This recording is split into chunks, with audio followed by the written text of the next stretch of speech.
Hello friends, आपका मेरी video में फिर से स्वागत है।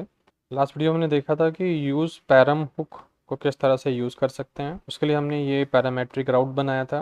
इस वीडियो में हम देखेंगे कि यूज़ सर्च पैरम को किस तरह से यूज़ कर सकते हैं। और यहाँ पे एक प्रॉब्लम थी कि जब हम यहाँ पे बिना पैरामीटर के राउट दे रहे थे इस तरह से, तो ये पेज नोट फाउंड दे रहा था। इसका मतलब है कि ये राउट इसमें मिला नहीं है, तो हम ये वाला राउट बनाते हैं और इसमें यूज़ सर्च पैरम की मदद से फिर से हम रिकॉर्ड को फाइंड करेंगे। तो यहाँ पे हम एक इन्फॉर्मेशन इस तरह दे देते हैं और यहाँ पे इसको इन्फो कर देते हैं और इसको यहाँ से रिमूव कर देते हैं। तो ये जो हमारा राउट बना है ये बिना पैरामीटर का है, ये हमारा विद पैरामीटर का है। एम्प्लॉयज़ इन्फो मैंने यहाँ पे एक डमी बना रखा है ऑलरेडी। एम्प्लॉयज़ इन्फो ये हमने यहाँ पे ऐड कर दिया। तो इसके अंदर कुछ कोडिंग लिखेंगे और यूज़ सर्च पैरम का यूज़ करेंगे। यहाँ पे अब हम जो है एक फॉर्म बना लेते हैं और H1 लिखते हैं। पहले हमने लिखा एम्प्लॉयज़, या सीधा फॉर्म ही बना लेते हैं। तो यहाँ पे एक फॉर्म बना लेते हैं ऐसे, और फॉर्म के अंदर input type equal to text कर लेते हैं, उसका नाम रख देते हैं EID, और यहाँ पे बनाते हैं ऑन चेंज इवेंट, और इसके अंदर हम एक हुक दे देंगे यहाँ पे सेट EID करके ऐसे, और यहाँ पे पास कर देंगे event E dot target dot value, और यहाँ से आ जाएगा ई इस तरह से, और इसको कर देंगे क्लोज। तो ये इस तरह से हमने बना दिया इनपुट टाइप। और यहाँ पे स्टेट वेरिएबल बना देते हैं कॉन्स्ट करके, कॉन्स्ट EID सेट EID ऐसे करके, यूज स्टेट इस तरह से हमने बना दिया। अब हम एक बटन बना लेते हैं। यहाँ पे हमने कहा बटन, और इसका नाम रख दिया type equal to on click. यहाँ पे बटन पे बनाएंगे इवेंट, और यहाँ पे दे देते हैं सर्च EID फंक्शन, और यहाँ पे कर देते हैं सर्च ऐसे। और यहाँ पे CSS वाली क्लास दे देते हैं टेलविन की बटन बनाने के लिए, क्योंकि बटन लगेगा नहीं है। और यहाँ पे दे देते हैं rounded this one, border, border red दे देते हैं। ठीक है जी, बॉर्डर 2 ऐसे दे देते हैं। और यहाँ पे डाल देते हैं पैडिंग P2, और इसको राउंडेड हो गया, बॉर्डर हो गया, बॉर्डर 2 हो गया, और यहाँ पे हमने ID डाल दिया इस तरह से, बटन हो गया, सर्च हो गया। देख लेते हैं कि क्या एरर आई इसके अंदर। सेलेक्ट किया, और यहाँ पर search EID is not defined, अच्छा फंक्शन नहीं बनाया हमने, उसकी एरर आ रही है। तो इस फंक्शन को बना लेते हैं पहले सर्च ID वाले को। तो यहाँ पे हमने कहा कॉन्स्ट सर्च EID इस तरह से, ये बन गया। तो इसको देखेंगे तो ये हमें दिख गया, सही दिख रहा है। तो ये सर्च आ गया। यहाँ पे टेक्स्ट बॉक्स है, तो इसको भी कर लेते हैं एक बार कि टेक्स्ट बॉक्स लगे आपको दिखने में। तो यहाँ पे डाल देते हैं क्लास नेम, और यहाँ पे कर दिया बॉर्डर रेड इस तरह से। अब देखते हैं, इसका भी बॉर्डर आ गया लेकिन रेड कलर का नहीं आ रहा। अभी करते हैं इसका भी जुगाड़। मैंने कहा border 2 rounded this one, border आ रहा है बट जब आ रहा है रेड कलर का जब हम कुछ लिख रहे हैं, तो शायद हाँ ऐसे रेड आ रहा है बट वैसे ब्लैक आ रहा है। ये हम यहाँ पे अगर 1 करेंगे, सर्च करेंगे, तो यहाँ पे डेटा हमारा डिस्प्ले होके आना चाहिए, वो हम कर रहे हैं। उसके लिए क्या करना है, हमें इसमें कोड लिखना है सर्च वाले में। यहाँ पे हम एक SEID कर देते हैं, सेट SEID ऐसे equal to use search param. ये बिल्कुल यूज स्टेट की तरह होता है, लेकिन यहाँ पे 2 फंक्शन आ जाएंगे ऐसे ही। ये वैल्यू हो जाएगी और ये मेरा सेट करने के लिए हो जाएगा। तो जैसे यहाँ पे आए तो हम सेट कर देते हैं सेट SEID। यहाँ पे हमने कहा फिल्टर इक्वल टू, फिल्टर कुछ भी नाम डाल सकते हो उस ऑब्जेक्ट का, और यहाँ पे डाल दिया हमने EID। तो जो भी EID के अंदर वैल्यू है वो यहाँ पे चली जाएगी इसके अंदर, और वो यहाँ पे आ जाएगी। सिंपल सा है। तो जब इसके अंदर आ जाएगी तो अब हम इसको प्रिंट कर लेते हैं। तो प्रिंट करने के लिए हमने यहाँ पे आए नीचे फॉर्म के बाद, यहाँ पे हमने ये लगाया और हमने यहाँ पे लिखा SEID dot filter dot gate ऐसे, और यहाँ पे फिल्टर हमने लगा दिया। अगर ये है, इसमें कुछ वैल्यू आई है तो फिल्टर है, तो यहाँ पे हम कॉल कर लेते हैं फैच EMP वाले को। ये हमने इस वाले में एक फंक्शन बना रखा था, ये वाला फैच फन करके, नहीं फैच ENP।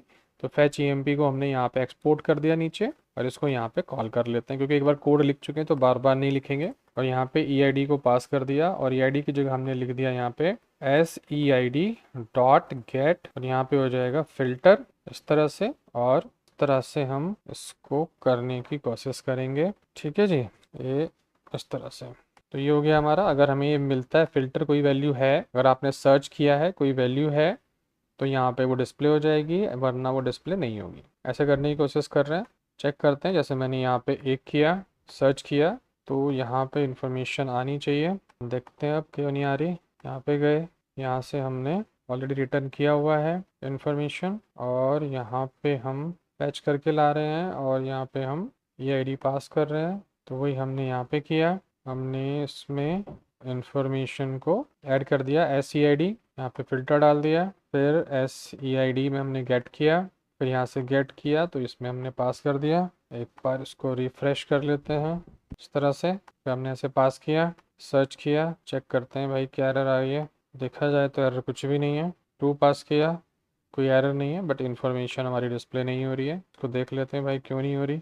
तो यहाँ पे हमने फैच EMP किया, ये वाला आ गया हमारे पास, और सारी चीज़ें हम कर चुके हैं। यहाँ पे अच्छा EID इक्वल टू 2 लगा हुआ है, और हम यहाँ पे फ़िल्टर कर रहे हैं, वो EID के नाम से जा रहा है, फिर हमने बनाया है फ़िल्टर, गलत बन रहा है ना ये। हमने ऐसे किया, फिर हमने यहाँ पे 3 किया, सर्च किया, फ़िल्टर के बाद EID आ जाता है। EID क्यों आ रहा है, EID करा यहाँ पे EID करा, अब चेक किया, अच्छा EID को ये अनडिफाइन बोल रहा है। ओके, यहाँ पे हमें करना था वैल्यू इक्वल टू EID, तो यहाँ पे वैल्यू नहीं आ पा रही इसलिए दिक्कत कर रहा है ये।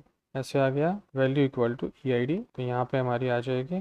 तो ये हमने ऐसे किया, अब हम इसे चेक कर लेते हैं। हमने बना लिया, यहाँ पे फ़िल्टर कर दिया, फ़िल्टर इक्वल टू EID यहाँ पे डाल दिया, ये वैल्यू हमने यहाँ से मैच कर दी। ठीक है जी, फिर से चेक कर लेते हैं एक बार। फिर हमने इसमें यहाँ पे 1 किया, सर्च किया, यहाँ पे बार बार EID आ जाता है। तो EID क्यों आ रहा है, क्योंकि ये जो फंक्शन हम पास कर रहे हैं ये बार बार रिफ़्रेश हो जाता है। तो यहाँ पे E डाल देते हैं, और यहाँ पे E डॉट प्रीवेंट डिफ़ॉल्ट कर देते हैं, क्योंकि बार बार ये रिफ़्रेश हो जाता है, पेज को रिफ़्रेश रोकेंगे। दूसरा, ये जो हमने यहाँ पे ये यूज़ किया हुआ है फैच EMP, इस फैच EMP के अंदर हमने यूज़ किया हुआ है यूज़ वाला हुक, और ये यूज़ हुक हमेशा सस्पेंस के अंदर यूज़ होता है, तो इसको हम सस्पेंस के अंदर यूज़ कर लेते हैं। यहाँ पे तो हमने कहा सस्पेंस ऐसे, और यहाँ पे इसको कट किया, और इसको हमने यहाँ पे इसको सस्पेंस के अंदर यूज़ कर लिया ऐसे, क्योंकि सस्पेंस के अंदर यूज़ होता है, बिना सस्पेंस के एरर दे देगा। और यहाँ पे फॉल बैक भी लगा सकते हैं, अगर आपका मन करे तो फॉल बैक लगा देते हैं, और यहाँ पे